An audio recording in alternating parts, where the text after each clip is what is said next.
Everyone ready? This is the SEC Insider Hit. Presented by your local Farm Bureau Insurance agent. Go local. Go with a home team. Oh, good morning. Yeah, here we go with Jimbo Fisher, baby. Tennessee takes down Texas A&M. And that is Texas A&M's third loss of the season. And they still have, as you know, a few more games that they could lose.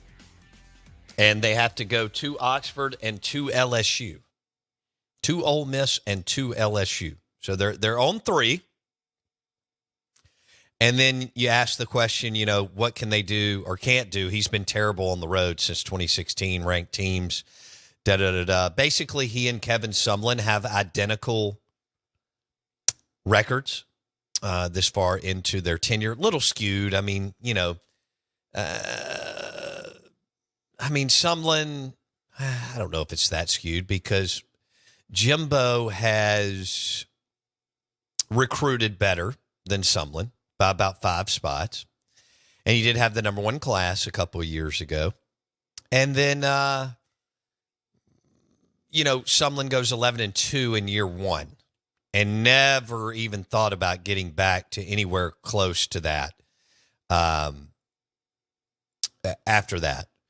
And A&M fans I do agree with Bruce Feldman. We're going to drop that here in a second. Jason, let's get ready for that. But Bruce Feldman, college football analyst with Fox, was talking about Texas coming around. I don't know if Texas is a national title contender, but they are much better, seem to be trending the right way. And even though Sark hasn't done what he needs to do at Texas, and this is a head-scratcher for those of y'all listening here because – again, they have all the resources. They have all the money. I mean, we just looked up. Texas A&M has an $18 billion endowment. North of $18 billion. So much money. So we need to the $75 million. I'm serious. It's chump change. They can find that behind the bar in the 19th hole at any number of Houston, Texas country clubs. It's not a big deal. I mean, they have more than enough donors that can do it by themselves and not think twice about it. But you get a group of guys, and they're pushing way more money around in the market and in other industries on a monthly basis than if they get, a dozen of them to give $6 or $7 million apiece. It's nothing. So I don't think it's that big a deal. And the prize is too big. Yeah. The prize is too big. And then they wouldn't have a problem shelling out another huge contract to a coach that they have faith in, right? What now? Then they wouldn't, even if they pay the $75 million. Mm-hmm. Then normally with any other program, it'd be like, okay, well, let's get a cheap coach for a year, 2 years. No. They will go straight back on the market at $10 million a year. That's insane. It will not phase them. That's so crazy. And no, that's a great point. They have to fire a lot of people. So it's not just Jimbo. It's all kind. I'm confident they have several assistants on multi-year deals, and all the in-house people. So at the end of the day, you got to flip 30 spots. At least 30 jobs, counting, strength and conditioning, in-house analysts, da-da-da-da. But all of that is irrelevant because the prize is too big and because the college football playoff goes from 4 to 12. But what that tells you is you can go 10-2 and get in. And the prize, that's a big prize. And you could go 10-2 and get in and win it. Some teams. Right. Not all. Some teams. Because they may have lost a quarterback for one of those losses, but having back by the Christmas holidays, win the college football play. Because if you recruit like A&M at composite, they're about a number 6, okay? Yeah. But they're top 8 recruiter. Then you get in at 10-2, and you could have a shot, especially now with the transfer portal. We're still trying to figure out what the deal is there. You don't want to build a big chunk of your roster off of it. But now, quarterbacks, no doubt. What other position? Kickers, no doubt. Now, can you go out and get 7, 8, 9, 10 really, really, really good starters. I don't believe that. Out of Bounds, ESPN 105.9 The Zone, is brought to you by Farm Bureau Insurance. Bundle your car and home and save with your local Farm Bureau Insurance agent. We'll have Michael Bratton stop by from Nashville, Tennessee, that SEC podcast. He'll hang out with us on the Farm Bureau Insurance guest line. All right, Jason, let's drop the what did Bruce Feldman, national college football analyst, say about Jimbo Fisher and what the Aggies may do if they don't turn it around? The buyout is huge, $77 million. But I'm told if he doesn't get it going this year, A&M will find that money. As the source told me this week, said, look, it's year 6. What's another 8-4 season going to prove at this point? One other thing, Rob, that has made it really interesting. The arch rival, the team they hate more than anything, Texas, they're looking like a national title contender, and Steve Sarkisian's only been on the job half as long as Jimbo Fisher has. Woo! So I don't think Sark is quite there yet, but he's in a league that's not any good right now, and they're the big dog. They did take a loss to Oklahoma, but that doesn't mean that they can't win the Big 12 championship game and still get in and maybe do what they want to do. They've already beaten Bama, and who knows? But we got a lot of time here. We still have several games in October. The November, March will be wild. We'll see what we get in the championship games. And we know that we'll have 4 this year, but that we'll go to 12 and next year. And I think that's what A&M will look at. We're going to a 12-team college football playoff next year. Where are we? How fast can we turn this around? Easily. A&M's already got dudes. You go get a quarterback and a phenomenal kicker, maybe one other player, you're right back in the mix. You saw on Saturday that outside of A&M and Tennessee, and give Tennessee credit, they won that what a lot of coaches listening like to poke out their chest and talk about, and that is Tennessee whipped them on the edge, and Max Johnson was miserable for Texas A&M. That's the quarterback. Oh. And Tennessee took it to them, and credit to them. And LSU is, they hammered Auburn 48-18. And Hugh Freeze teams usually don't look like that. And coming off a bye. So Auburn looked awful. Are they going to go with Ashford? I don't know. But we've got Lane versus Freeze this weekend, and that is also delicious. So there's a lot of stuff going on. Jimbo, look, we already have an Ole Miss fan on the Ag Up Equipment text line, and this is pretty funny. Earl's, he's one of our better texters. 601-885-3776. And Earl says, I certainly hope Texas A&M doesn't move off of old Jimbo Fisher. And I hope the same for Mississippi State and Arnett. I'm an Ole Miss guy. Read between the lines. In other words, could A&M take a strong look at Lane Kiffin? Well, sure they could. I mean, they're not going to pull Sark. Yeah, no. Okay, and they're not going to pull Lincoln Riley from Southern Cal, and Kirby's not leaving Georgia, and Brian Kelly's not leaving LSU, and Saban's not leaving Alabama. Well, you see where I'm going here. Harbaugh's not leaving Michigan, and now we're 8 programs deep. And you don't want, they're A&M, so they still believe that they are big time, even though they are financially, but not on the field. They don't want to go get the next mid-level guy. Now, Jeff Brahman, I know he took a loss at Pitt, but he's phenomenal at Louisville. But I don't know if Ross Bjork knows that. I mean, you know, that's a good point. My initial thoughts are that Ross Bjork has no idea. DeBoer at Washington, is he fantastic? Yes. A lot of you don't even know who he is, which is fine.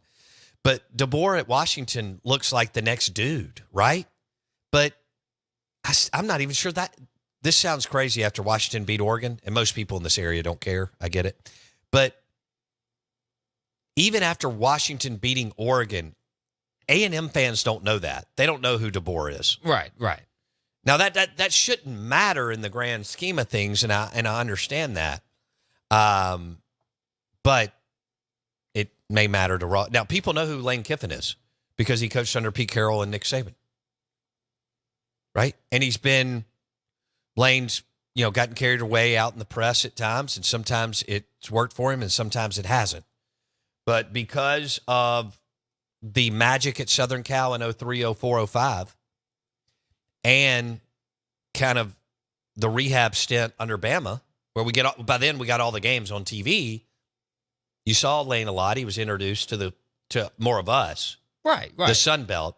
When he was out at Southern Cal, people here didn't know who the hell he was. But yeah, if Lane beats them in Oxford, I mean, Ross Bjork was in Oxford. He knows the drill. He knows what resources Ole Miss has, and he knows what resources A&M has. Right? Definitely. Yeah. I mean, what about our good friend Kyle Whittingham? That could be an option. That's not gonna get people. Kyle's a good coach. He's been there 20 years. I don't think that's who A&M will be looking for. That's all Kyle Whittingham shows up to do. Drink beers and kick ass, and he is all out of beer in your stadium. Yep, that's true. That is true. But he's not known as, kind of an offensive guru and the flash, and A&M has stumbled time and time again on offense. I know they lost their starting quarterback, and they were excited about Connor Wigman. But Max Johnson looked overwhelmed on Saturday against Tennessee. Speaking of overwhelmed, LSU overwhelmed Auburn. Dominated start to finish. Jaden Daniels in that offense, they're just getting better and better. Better, and they're adding weapons every week, adding to the arsenal. They're deep now and just building and building. Are they going to go to Tuscaloosa and win? I don't know. But, I know they stopped Auburn, but I don't really know what that means. I mean, let's take all the other games. They haven't been good on defense. Freeze and that crew are really, really struggling at where? Quarterback. You got to get the quarterback position right. Lane Kiffin's got it right. LSU has it right. Does Georgia have it right? I think so.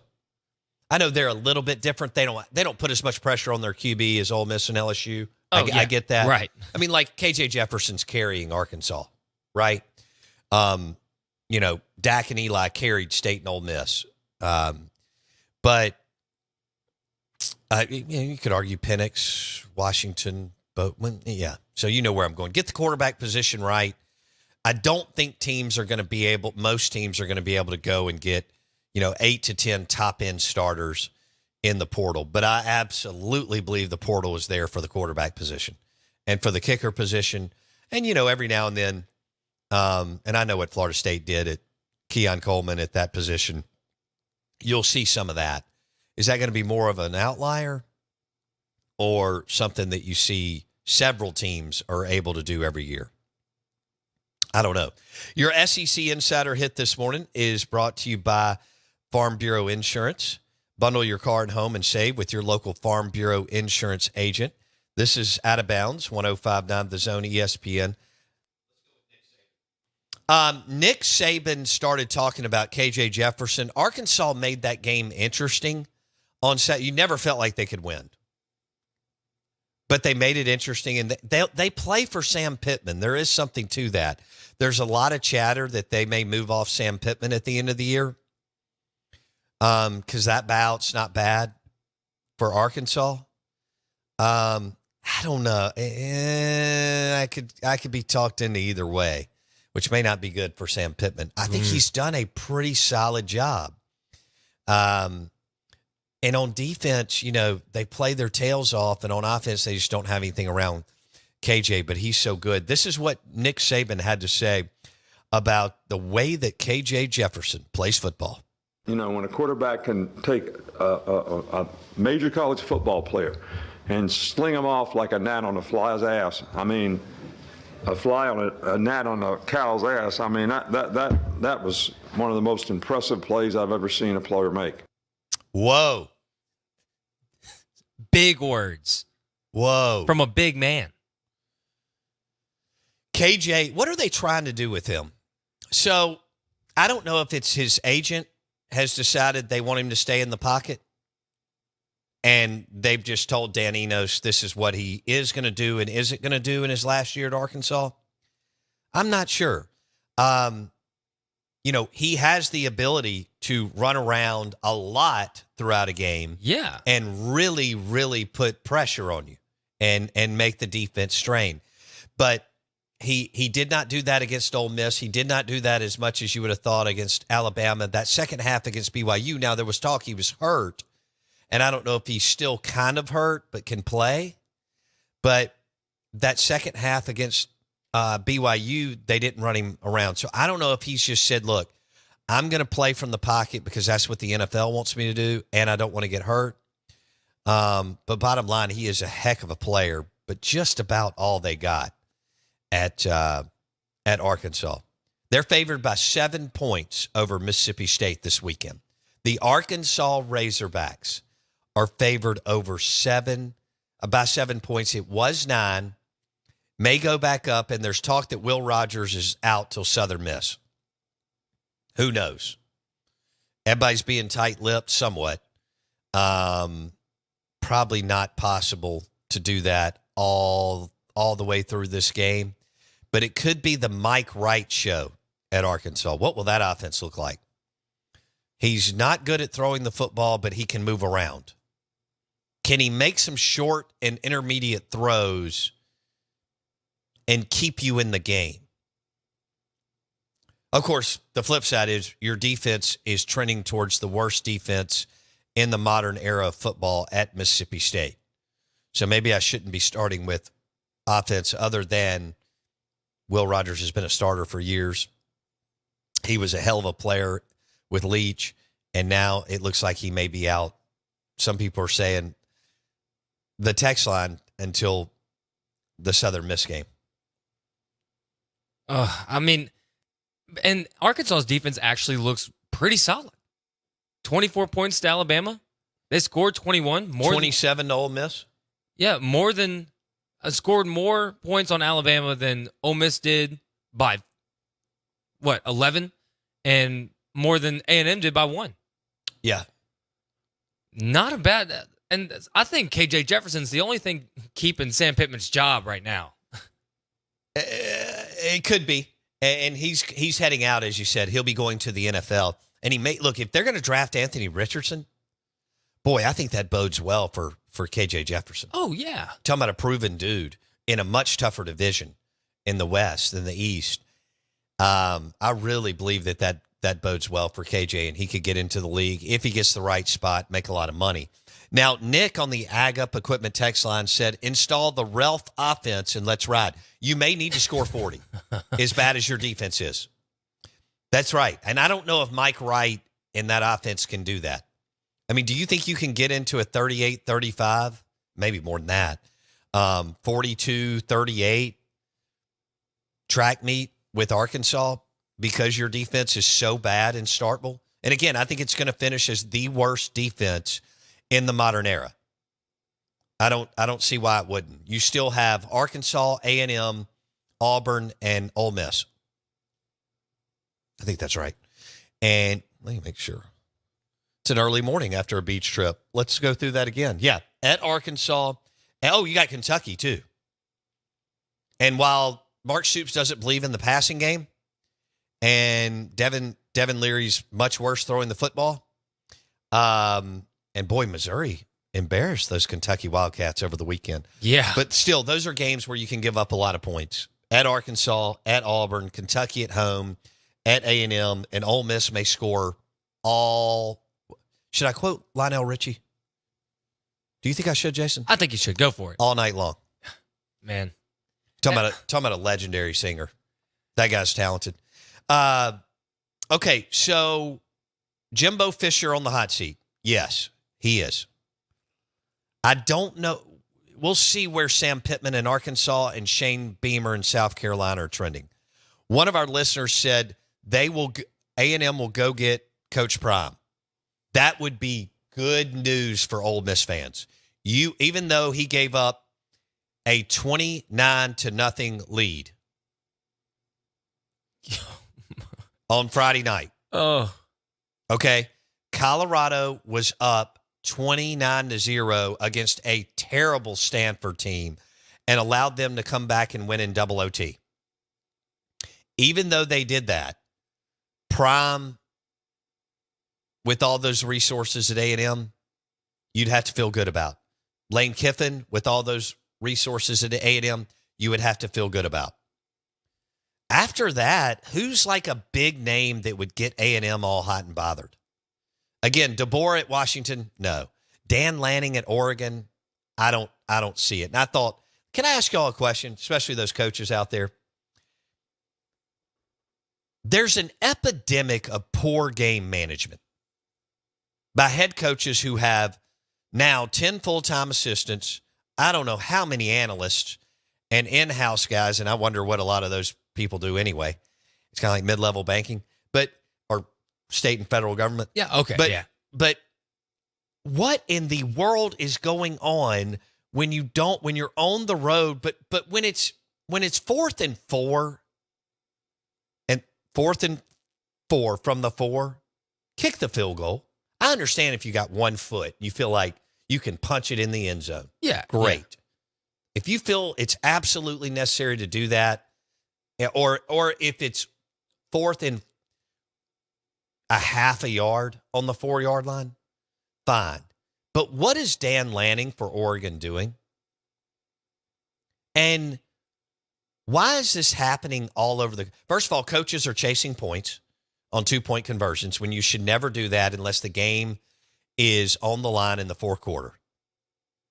And then not kicking field goals when you've got 3 and 4 and 5 yards to go in the red zone? Can y'all make it make sense for me? Dan Lanning did it twice. We know what Mario Cristobal did last week with Miami. Ooh. Not taking a knee. Yeah.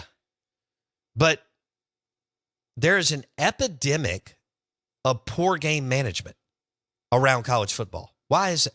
We've got more coaches than we've ever had. We have more access to analytics than we've ever had. Power 5 has all the resources they need. What is going on?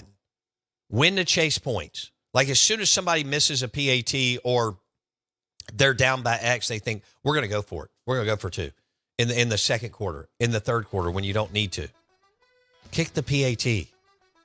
Let the game shake out and see what you need in the fourth quarter. But when it's 4th and goal from the 4 or the 6-yard line, don't you kick a field goal? Yeah, unless you're Lane Kiffin last year. Well, Lane got a little off last year. I don't know what he kind of went mad Lane or bad. Yeah, bad Lane. But he hasn't been in that situation this year. But we've seen some other examples, and I thought that it's an epidemic of poor game management. In a day and age where we're paying more, you have more analysts, you have more access to the analytics, and I don't understand it. The Out of Bounds Show is brought to you by Farm Bureau Insurance. Bundle your car and home and save with your local Farm Bureau Insurance agent. Good morning. Welcome in. Jimbo Fisher is on the hot seat. We've got Michael Bratton from Nashville, 8:30.